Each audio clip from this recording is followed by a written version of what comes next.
असंभव अनुज, असंभव। ये हो ही नहीं सकता। मुझे खेद है, मैं तुम्हारी इच्छा को ठुकरा रहा हूं, परंतु इसका मुझे हर्ष भी हो रहा है कि मैं अपनी अंतरात्मा की पुकार को सुन रहा हूं। असुरलोक के सिंहासन पर तुम ही बैठोगे, असुरलोक के सम्राट तुम ही बनोगे अनुज। भ्राताश्री, आप मेरे ज्येष्ठ भ्राता है, पिताश्री के ज्येष्ठ पुत्र है। परंपरा यही है कि राजा की मृत्यु के उपरांत उसका ज्येष्ठ पुत्र ही उसका स्थान लेता है। मुझे तो ज्ञात ही नहीं था कि मैं असुरलोक सम्राट का पुत्र हूँ। मैं तो यह समझता रहा कि मैं कामरूप नरेश का पुत्र हूँ। परंतु पुत्र, अब तो तुम्हें ये ज्ञात हो चुका है कि तुम ही मेरे ज्येष्ठ पुत्र हो और पुत्र प्रहलाद के ज्येष्ठ भ्राता भी। अब तो तुम ही इस परिवार के बड़े हो। बड़ा आयु से नहीं, बुद्धि से होता है, और मेरा अनुज बुद्धि में मुझसे आगे है, मुझसे महान है। मैं केवल इतना जानता हूँ कि आप मेरे ज्येष्ठ भ्राता हैं, और ज्येष्ठ भ्राता के रहते छोटे भाई को युवराज बनने का अधिकार नहीं। तुम्हारा ज्येष्ठ भ्राता तो उसी दिन मर गया था जिस दिन उसे काले विषैले नाग ने डस लिया था। उसके मृत शरीर से जो जीवित शरीर उठा था, वो तो तुम्हारे अनुयायी का, तुम्हारे श्रद्धालु का शरीर था, तुम्हारे ज्येष्ठ भ्राता का शरीर नहीं अनुज। परंतु पुत्र, नहीं माताश्री, यह एक ऐसा सत्य है जिसमें किंतु और परंतु के लिए कोई स्थान नहीं। सिंहासन के उत्तराधिकारी का चुनाव आयु नहीं, योग्यता के आधार पर होना चाहिए। भ्राताश्री, असुरलोक की परंपरा निभाना भी हमारा धर्म है। परंपराएं हम बनाते हैं, यदि हम ही इन्हें बनाते हैं तो हम इन्हें तोड़ भी सकते हैं। यदि असुर लोकवासियों ने यह परंपरा बनाई है तो लो, आज एक असुर उसे तोड़ भी रहा है। यदि तुम्हारा यही हट है कि मैं तुम्हारा ज्येष्ठ भ्राता हूं, तो सुनो, मैं तुम्हें आदेश देता हूं, असुरलोक के सिंहासन पे विराजमान हो जाओ, असुरलोक का राजपाट संभालो। पुत्र, यह नहीं मानेगा। राज सिंहासन सोना नहीं रहना चाहिए। यदि पुत्र आह्लाद की यही इच्छा है तो जाओ और तुम ही मुकुट धारण करो। अब प्रजा अपने नए सम्राट को देखने के लिए व्याकुल हो रही है। इसे मेरा भी आदेश समझो पुत्र।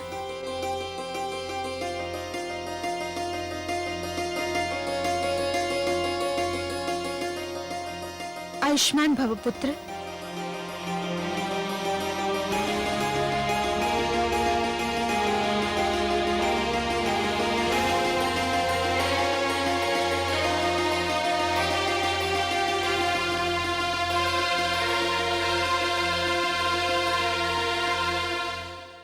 मैं मां हूं, धरती मां। अधिकार प्राप्त करना जितना कठिन है, अपने अधिकार का त्याग करना भी उतना ही, बल्कि शायद उससे भी अधिक कठिन है। ज्येष्ठ पुत्र होने के नाते हिरण्यकशिपु के सिंहासन पर आह्लाद का ही अधिकार था, परंतु उसे याद था कि प्रहलाद ने उस पर क्या उपकार किया था, और वो जानता था कि प्रहलाद कितना महान है।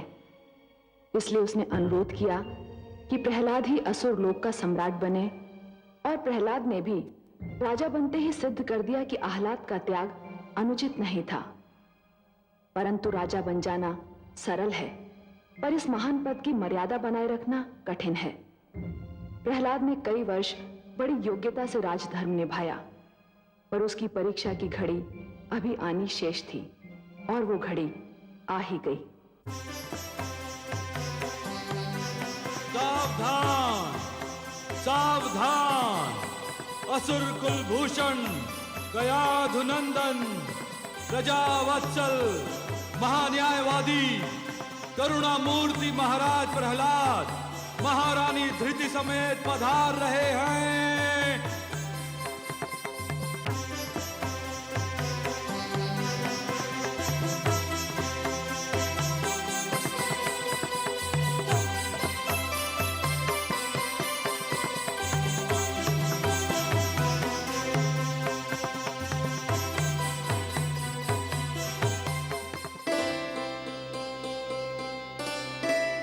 प्रणाम करता हूं भ्राताश्री।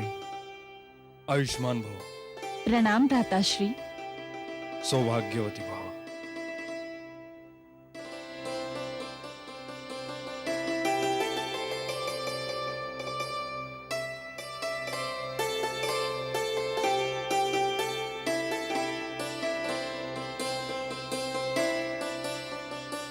भूखे शिशु को देखकर जिस प्रकार माता उसे दूध पिलाने दौड़ती है, सूखे पेड़ पौधों को देखकर माली जिस प्रकार जल लेकर दौड़ता है, उसी प्रकार यदि प्रजा के कष्टों का समाचार सुनकर राजा न दौड़ पड़े तो उसके राजा होने पर धिक्कार है। मेरे राज में अधर्म और अन्याय के लिए कोई स्थान नहीं। भय और आतंक का युग समाप्त हो गया है। मेरे राज में राजनीति का धर्म होगा, किंतु धर्म की राजनीति नहीं होगी। दुहाई है महाराज, दुहाई है, दुहाई है महाराज, दुहाई है महाराज, दुहाई है, दुहाई है महाराज, दुहाई है। महाराज देखिए अपने सैनिकों का अन्याय, मुझे व्यर्थ में सता रहे हैं, मुझसे मेरा नवजात शिशु छीन रहे हैं। सैनिकों, एक माता से उसका पुत्र छीन लेना हत्या से भी गंभीर अपराध माना जाएगा, और यदि यह अपराध सिद्ध हो गया तो तुम्हें प्राणदंड भी मिल सकता है। हाँ महाराज, इन्हें प्राणदंड मिलना ही चाहिए। महाराज, हमने ये बच्चा नहीं छीना है। ये स्त्री इस स्त्री से बच्चा छीनने का प्रयास कर रही थी। हाँ महाराज। यह दूसरी स्त्री कौन है? महाराज, ये मेरा बच्चा चुरा कर लिए जा रही थी, तब मैंने इसे पकड़ा। स्त्री तो माता होती है, मातृ स्वरूपा होकर भी तुमने इस दुखियारी का नवजात शिशु चुराया। ये झूठ है महाराज, ये नवजात शिशु मेरा पुत्र है। क्या? ये झूठ बोल रही है महाराज। नहीं महाराज, मैं सत्य बोल रही हूँ। मैंने इस बालक को 9 महीने अपनी कोख में रखा है, मैंने इसे जन्म दिया है। महाराज, ये मेरा पुत्र है। नहीं महाराज, ये झूठी है, पांच है। मैं इस बच्चे की माँ हूँ, कृपया मुझे मेरा बच्चा दिलाइए। न्याय कीजिए महाराज, अजब के न्याय का डंका चारों ओर बज रहा है। मुझे न्याय चाहिए महाराज, मुझे न्याय चाहिए। महाराज, अब आपने इन दोनों पक्षों की बात सुन ली है। हम इन दोनों स्त्रियों को लड़ते देखकर इस शिशु और इनको ले आए हैं। महाराज, अब आप ही इनका न्याय कीजिए कि इन दोनों में इसकी वास्तविक माता कौन है।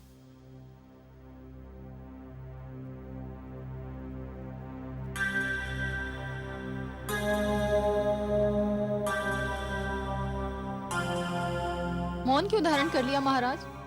न्याय करने में विलंब क्यों?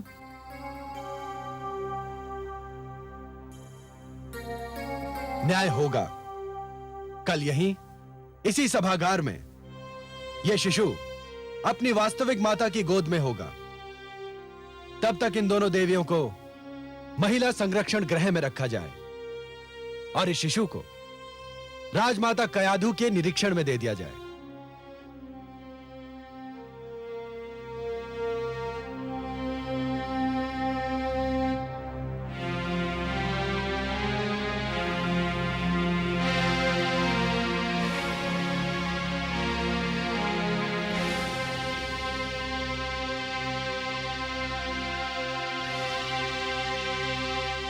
माते,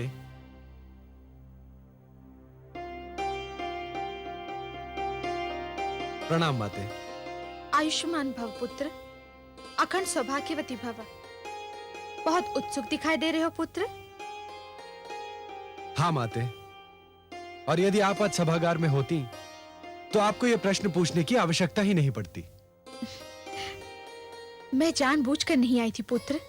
आप सत्य कहती है माताश्री, और आज वास्तव में मेरे लिए एक कड़ी परीक्षा का दिन है, और इस परीक्षा के लिए मुझे आपके परामर्श की, आपकी सहायता की आवश्यकता है। इस संकट को बिना आपकी सहायता के मैं पार नहीं कर सकता माते। ऐसा कौन सा संकट खड़ा हो गया है पुत्र? उस संकट का एक छोटा संकेत मैं आपकी सेवा में पहले ही भेज चुका हूं माते। राजमाता, ये शिशु तो चुप होने का नाम ही नहीं ले रहा। जब से आया है निरंतर रोए जा रहा है। यही तो है मेरा संकट माते, यही है मेरी परीक्षा। क्या समस्या है पुत्र? समस्या यह है माते कि इस शिशु के साथ 2 स्त्रियां आई हैं और प्रत्येक का कहना है कि वही इसकी माता है। अब ये शिशु स्वयं तो बता नहीं सकता कि इसकी माता कौन है, और मैं भी ये निर्णय लेने में असमर्थ हूं कि उन दोनों में से कौन सच बोल रही है और कौन झूठ। यह तो बहुत सरल निर्णय है पुत्र। शिशु की भूख वास्तविकता का निर्णय कर देगी। इस शिशु को दोनों स्त्रियों के पास भेज दो। जो इसको अपना दूध पिलाकर शांत कर देगी वही उसकी माता हो। आपका परामर्श बहुत उत्तम है माते, परंतु जब आपने ही यह परामर्श दिया है तो मेरी विनती है कि शिशु को उन दोनों स्त्रियों के पास भी आप ही ले जाएं और देखें कि उन दोनों में से कौन इसे दूध पिलाती है। फिर तो यह निर्णय आप स्वयं कर देंगी कि शिशु की माता कौन है। असुर लोक सम्राट की यही सहायता करके मुझे प्रसन्नता होगी।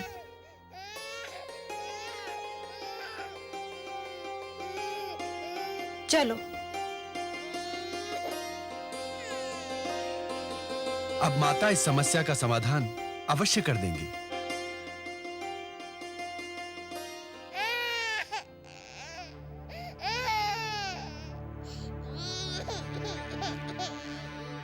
क्या हुआ? क्या हुआ? चुप हो जा मेरे लाल, चुप हो जा मेरे चंदा।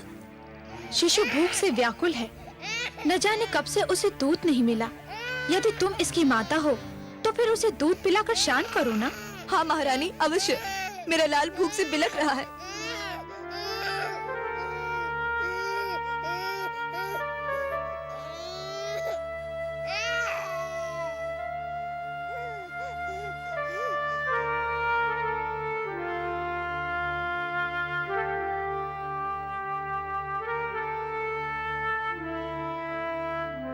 हो ना हो, शिशु की माता यही है।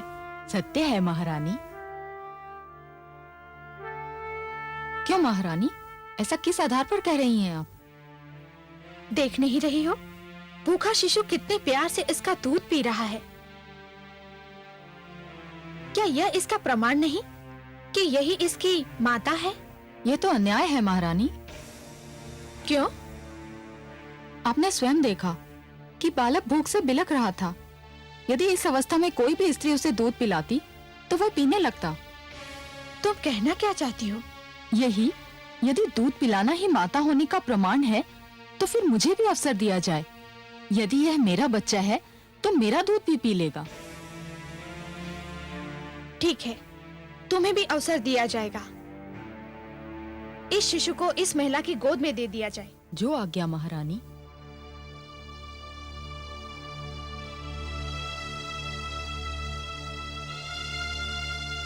लाओ, शिशु मुझे दे दो।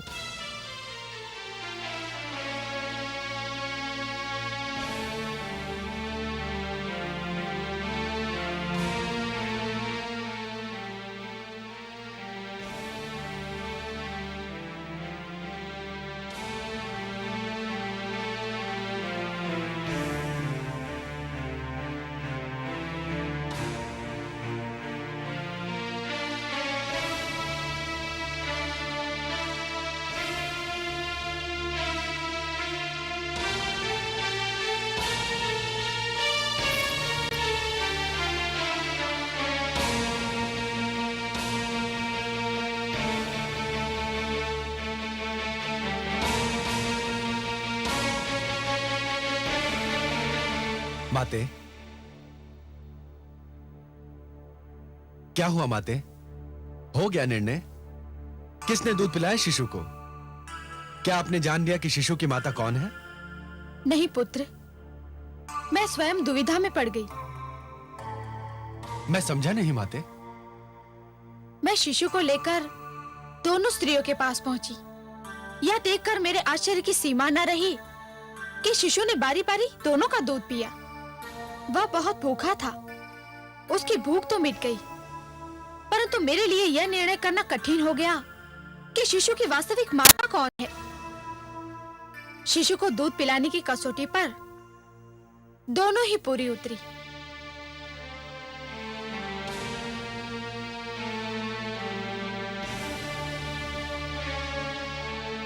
यदि मेरे विष्णु मेरी परीक्षा इसी प्रकार लेना चाहते हैं तो यही सही। लगता है मेरे पुत्र की परीक्षा की श्रृंखला कभी समाप्त ही नहीं होगी। बेचारा उस समय से परीक्षा दे रहा है जब से माता के गर्भ में आया था। और उसी समय से हर तपस्या में वो सफल भी हो रहा है। जन्म से मृत्यु तक परीक्षाओं से जूझना ही तो जीवन का सौंदर्य है महादेवी। जीवन के हर क्षण अपने अस्तित्व का प्रमाण देने के लिए परीक्षाएं तो देनी ही पड़ती हैं। महादेवी, यदि परीक्षाएं ना हो तो जीवन सपाट और नीरस बन जाए। परंतु इस समय वो ऐसी परीक्षा दे रहा है जो उसके ज्ञान क्षेत्र से बाहर है। कया तो स्त्री होकर नहीं पहचान पाई कि शिशु को दूध पिलाने वाली 2 स्त्रियों में से वास्तविक माता कौन है। मेरा पुत्र तो पुरुष है, वो ये कैसे पहचान पाएगा। यही तो ज्ञान की कसौटी है महादेवी। एक ज्ञानी व्यक्ति वही होता है जो यदि किसी प्रश्न का उत्तर नहीं जानता तो चहुओर देखता है, दूसरों के अनुभवों से और दूसरों की चिंतन शक्ति से ज्ञान जुटाने का प्रयास करता है। हे महादेवी, जिस प्रकार एक दीपक दूसरा दीपक जला सकता है, उसी प्रकार दूसरों के ज्ञान और अनुभवों से और दूसरों की चिंतन शक्ति से स्वयं अपना ज्ञान भी तो बढ़ाया जा सकता है। और एक राजा के लिए यह नितांत आवश्यक है। मुझे तो उलझन हो रही है कमल नयन। महादेवी, आप प्रहलाद की चिंतन शक्ति पर विश्वास कीजिए। देखिए तो सही कि प्रहलाद में इन परिस्थितियों से निपटने की कितनी क्षमता है।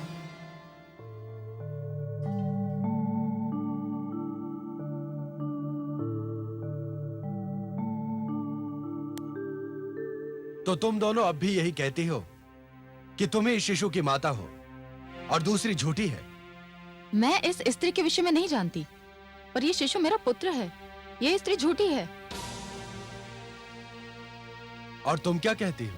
महाराज, ये दुर्भाग्य है कि एक माता को अपना मातृत्व सिद्ध करना पड़े, पर मैंने इस शिशु को जन्म दिया है।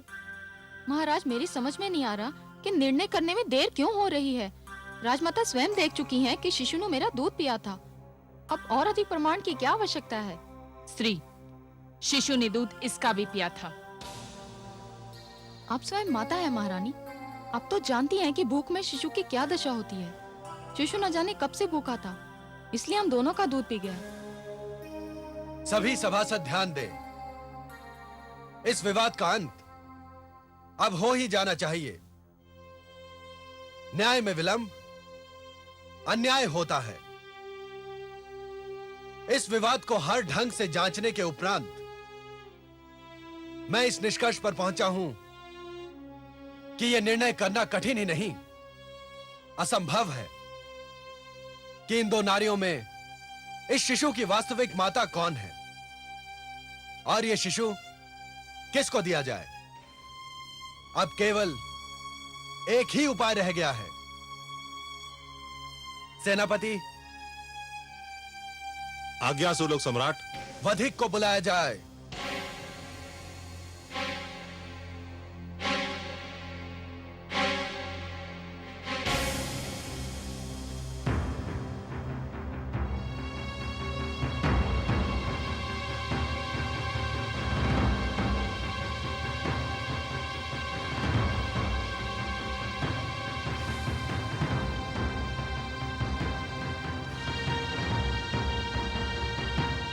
आज्ञा सम्राट, सेवक उपस्थित है। क्योंकि यह सिद्ध नहीं हो पा रहा है कि शिशु की वास्तविक माता कौन है, मेरा निर्णय है कि शिशु के शरीर के 2 टुकड़े कर दिए जाएं। आधा एक को और आधा दूसरी को दे दिया जाए। वधिक, इस शिशु के 2 टुकड़े कर दो। जो आज्ञा। नहीं लाओ शिशु। नहीं नहीं नहीं नहीं महाराज, नहीं। इस शिशु के 2 टुकड़े न कीजिए। ये शिशु स्त्री को ही दे दीजिए। मुझे नहीं चाहिए शिशु। मैं आपके हाथ जोड़ती हूँ, इस शिशु को इसे ही दे दीजिए। देख लिया महाराज, सत्य सामने आ ही गया। मैं ना कहती थी यह शिशु मेरा है, इसकी माँ मैं हूँ। यह स्त्री तो झूठी है। झूठी वो नहीं, झूठी तुम हो।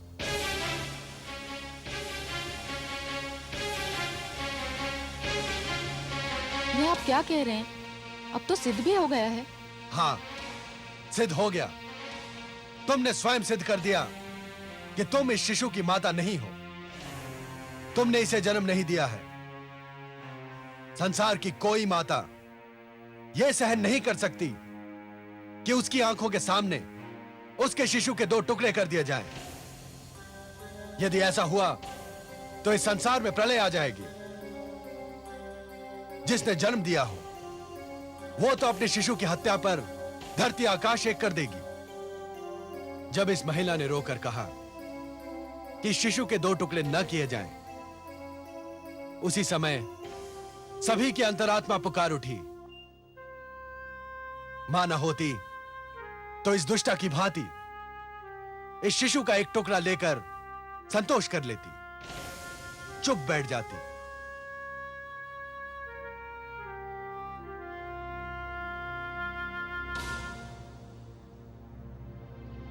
मेरा निर्णय यह है कि इस शिशु को इसकी वास्तविक माता को दे दिया जाए।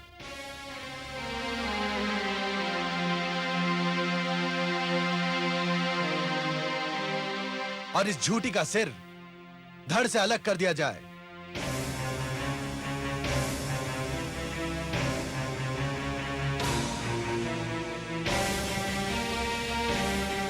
वधिक, हमारी आज्ञा का पालन हो। जो आज्ञा महाराज।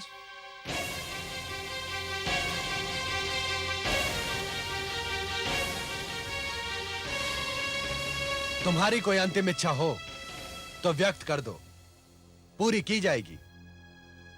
कोई इच्छा नहीं महाराज, मृत्यु ही मेरी पहली और अंतिम इच्छा थी। सब पूरी हो रही है। क्या कहना चाहती हो तुम? यह वधिक मेरा वध नहीं करेगा तो मेरा पति मेरा वध कर देगा। क्यों? ऐसा कौन सा अपराध किया है तुमने? महारानी, जब मैं गर्भवती थी उसी समय मेरे पति ने मुझे चेतावनी दी थी कि उसे केवल पुत्र चाहिए, पुत्री नहीं। जब मैं शिशु को जन्म देने के लिए मायके चली तो उसने फिर कहा कि यदि मैं पुत्र को लेकर उसके घर लौटी तो वह मेरा वध कर देगा। फिर क्या राजमाता, मेरे भाग्य में पुत्री को जन्म देना लिखा था। मैंने कन्या को जन्म दिया। मैं जान गई कि मेरा पति मुझे मार डालेगा। यह अबला मेरी पड़ोसन थी, इसने बालक को जन्म दिया था। मैंने अपनी पुत्री अपनी माता को सौंपी और इसका पुत्र लेकर भागना चाहा। महाराज, इस वधिक को आदेश दीजिए कि मेरी दुखद कहानी का अंत कर दे। अपराधी ये नहीं, वास्तविक अपराधी तो इसका पति है। नहीं देवी, वास्तविक अपराधी ये समाज है जो बालक को कन्या पर प्राथमिकता देता है। वो विचारधारा है जो पुत्र को पुत्री से श्रेष्ठ समझती है। धिक्कार है उस समाज को जो इतना भी नहीं समझता कि यदि कन्याओं को समाप्त किया जाता रहा तो ये संसार और जीवन का अंत हो जाएगा। धिक्कार है उस समाज को जो ये भी नहीं समझता कि आज की कन्या कल की माता है। धिक्कार है उस विचारधारा को जिसे इतना भी ज्ञात नहीं कि नारी संसार के शिखर पर विराजमान है। उसी से संसार बसता है और संसार चलता है। पुत्र और पुत्री में अंतर करने वाले राष्ट्र के विद्रोही हैं, सभ्यता के विद्रोही हैं, धर्म के बैरी हैं। इस दुखियारी महिला को मैं क्षमा प्रदान करता हूं। क्या लाभ महाराज, मेरा पति मुझे कन्या को जन्म देने के कारण जीवित नहीं छोड़ेगा। सेनापति, आज्ञा सम्राट। इस नारी को इसकी पुत्री सहित इसके पति के घर पहुंचाया जाए और इसके पति को हमारी ओर से चेतावनी दी जाए कि यदि उसने अपनी पत्नी या पुत्री को तनिक भी कष्ट पहुंचाया तो उसे बहुत कठोर दंड दिया जाएगा। सम्राट प्रहलाद की, सम्राट प्रहलाद की, सम्राट प्रहलाद की। आज तो चमत्कार हो गया कमल नयन। आपने सच कहा था। प्रहलाद ने पुत्रवधू धृति की प्रतिक्रिया को कसौटी बनाकर उचित निर्णय दिया। महादेवी, किसी भी व्यक्ति को तैरना तभी आ जाता है जब वो जल में गिर जाता है। आपके पुत्र प्रहलाद ने भी विकट परिस्थितियों का सामना किया, तभी उसका विवेक जागा। जिस प्रकार कुंदन बनने के लिए सोने को पहले अग्नि में तपना पड़ता है, उसी प्रकार किसी भी व्यक्ति को अपनी भीतर की क्षमताओं को जानने के लिए परीक्षा की अग्नि में तपना पड़ता है महादेवी। परंतु मुझे तो आश्चर्य हो रहा था कि प्रहलाद जैसे कोमल स्वभाव और करुणा भरा हृदय रखने वाले ने मृत्युदंड दे कैसे दिया, और वो भी एक नारी को। इसका सारा श्रेय तो दैत्य गुरु शुक्राचार्य को जाता है महादेवी, और इसी से उनका अस्तित्व भी सिद्ध होता है। मैंने आपसे कहा था ना कि दैत्य गुरु शुक्राचार्य बाहर से दिखने में कितने ही स्वार्थी और दुर्गुणी क्यों न दिखाई दें, परंतु भीतर से ज्ञान का भंडार है। नीति शास्त्र में आज भी उनके समक्ष कोई नहीं ठहर सकता। यह तो उन्हीं की शिक्षा का फल है महादेवी, जो आपका पुत्र प्रहलाद राजा का दायित्व निभा पाया। परंतु मेरी चिंता कुछ और है महादेवी। आपकी चिंता? भला आपको क्या चिंता है? महादेवी, जिस प्रकार एक कृषक लहराते हुए खेत को देखकर प्रसन्न तो हो जाता है, परंतु उसके मन में एक आशंका रहती है कि क्या अगले वर्ष भी खेती यूं ही लहराएगी या सूखी रह जाएगी। मेरे मन में भी यही आशंका है महादेवी कि प्रहलाद की बनाई हुई परंपरा उसकी अगली पीढ़ियों तक बनी रहेगी या नहीं। हाँ, मेरा पौत्र विरोचन अब युवा होने वाला है। देखते हैं वो अपने पिता से कौन से गुण प्राप्त करता है। हाँ महादेवी, प्रहलाद की एक परीक्षा यह भी होगी कि जिन आसुरी प्रवृत्तियों को उसने बदल दिया, क्या वो उन्हें दोबारा उभरने से रोक पाता है? क्योंकि पुत्र मोह संसार की सबसे कठिन परीक्षा है। मां हूं, धरती मां। भगवान श्री विष्णु ने जब माता लक्ष्मी से कहा कि यदि नई पीढ़ी को पिछली पीढ़ी के यश संभालने के लिए स्वयं भी उन परंपराओं का पालन करना पड़ता है जिनके कारण पिछली पीढ़ी को यश प्राप्त हुआ था, तो मैं समझ गई कि प्रहलाद की कथा में कोई नया और रोमांचक मोड़ आने वाला है, जिसका संबंध उसके पुत्र से है। महाराज बनने के उपरांत प्रहलाद की न्यायप्रियता की धाक बैठ चुकी थी। हर ओर उसके न्याय की चर्चा थी। महारानी धृति ने उसे 3 सुंदर पुत्र दिए, जिनमें सबसे बड़ा पुत्र विरोचन था।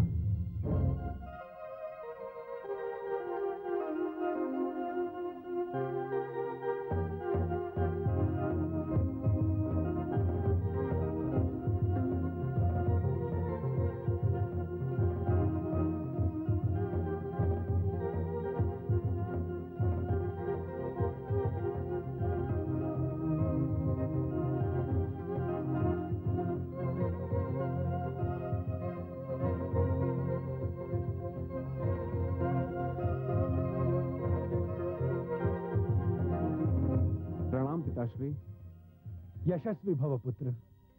मैं तुम्हारी ही प्रतीक्षा कर रहा था। प्रणाम दादीश्री। आयुष्मान भव पौत्र। पिताश्री, मुझे आपका आदेश मिला कि आप मुझसे इसी समय मिलना चाहते हैं। क्या कोई सेवा है मेरी योग्य? आज्ञा दीजिए। राजमाता से परामर्श के उपरांत मैं इस निष्कर्ष पर पहुंचा हूं कि तुम्हें युवराज घोषित करने का समय आ गया है।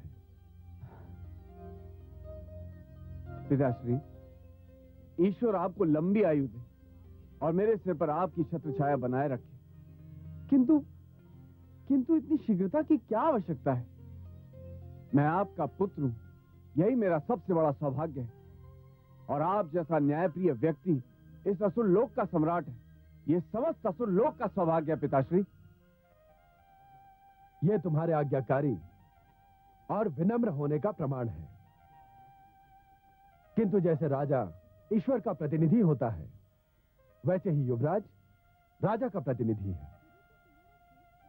युवराज हो तो प्रजा को यह विश्वास रहता है कि किसी कारणवश यदि राज्य में राजा उपस्थित ना हो तो भी उसका कोई रक्षक, उसे न्याय दिलाने वाला उपस्थित है। मुझे अत्यंत हर्ष है कि गुरुदेव शुक्राचार्य ने तुम्हें वो समस्त शिक्षा प्रदान की है जो एक राजा बनने के लिए आवश्यक होती है। इसीलिए मैं तुम्हें युवराज घोषित करने में विलंब नहीं करना चाहता। पिताश्री, यदि आपका यही आदेश है और दादी श्री की भी यही इच्छा है तो मैं इसे स्वीकार करता हूं।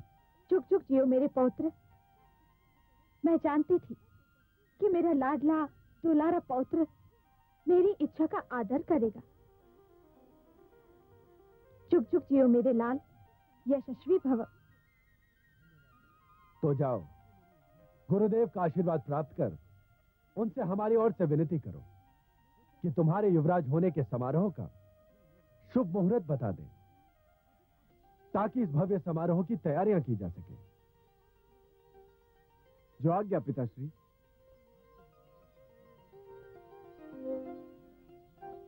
धृति शुभ समाचार को सुनकर अत्यंत प्रसन्न होगी माते। अवश्य पुत्र। आइए माते।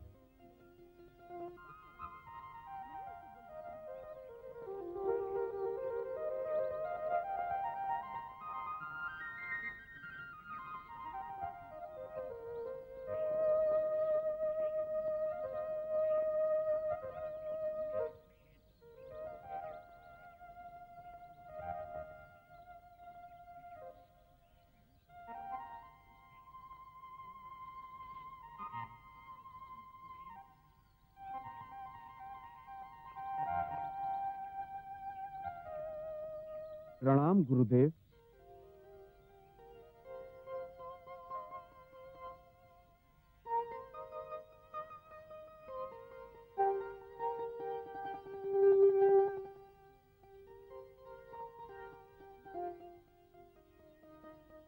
यशस्वी भव, तेजस्वी भव। कोई विशेष समाचार लाए हो शिष्य? जी हाँ गुरुदेव, पिताश्री महाराज प्रहलाद ने मुझे युवराज घोषित करने की इच्छा व्यक्त की है। ये तो बहुत शुभ समाचार है शिष्य।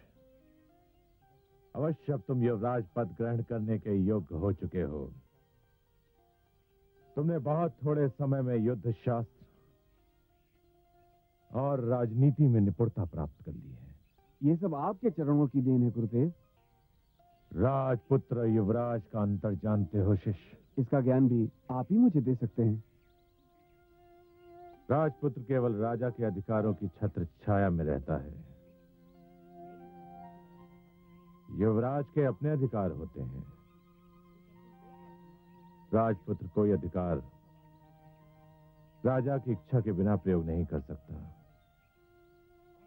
परंतु युवराज अपने अधिकारों को अपनी इच्छा अनुसार प्रयोग कर सकता है। युवराज बनते ही तुम्हें स्वयं को सामान्य से अलग, सामान्य से श्रेष्ठ सिद्ध करना होगा। स्मरण रहे, राजा लगना भी राजा होने की क्रिया का प्रधान अंग होता है। युवराज के निर्णय उसके अपने होते हैं, अपने बल पर होते हैं, अपनी शक्ति का प्रतीक होते हैं। मेरी शक्ति का स्रोत आप हैं गुरुदेव। मुझे जो भी शक्ति मिली है आप ही से मिली। हाँ शिष्य, मैंने तुमको वो सारी शक्ति दे दी है, वो समस्त ज्ञान दे दिया है जो मैंने अपने पुत्रों शंड और अमर को देने का निश्चय किया था। वे दोनों मुझे छोड़कर चले गए। अब तुम ही मेरे शिष्य भी हो और पुत्र भी।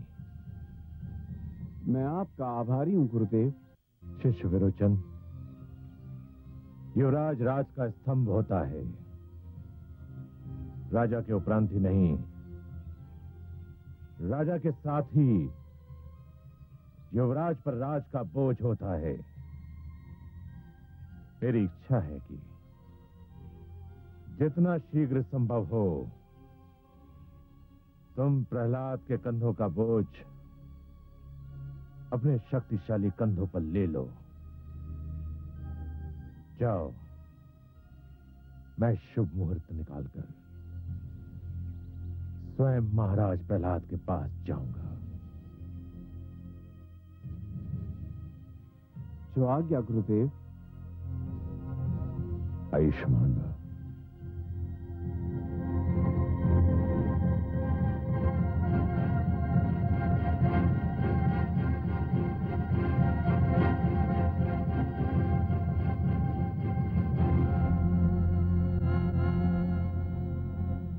विष्णु, तुम्हारे भक्त प्रहलाद ने मुझसे मेरे पुत्र तो छीन लिए, पर उसे ज्ञात नहीं कि मैं अपनी हार तो स्वीकार कर सकता हूं, पर उसे भूल नहीं सकता।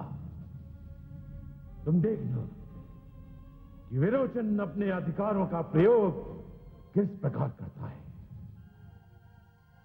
प्रहलाद ने जिस प्रकार मेरे पुत्रों से मुझे पराजित करवाया, ठीक उसी प्रकार अब मैं भी उसी के पुत्रों से उसे पराजित करूंगा। इसके लिए मैंने 30 वर्षों तक प्रतीक्षा की है। सो लग रही थी हृदय में बदले की जो आग, अवसर ने जब दी हवा, आग उठे वो जाग। दैत्यों के गुरुदेव ने हरि को दी ललकार,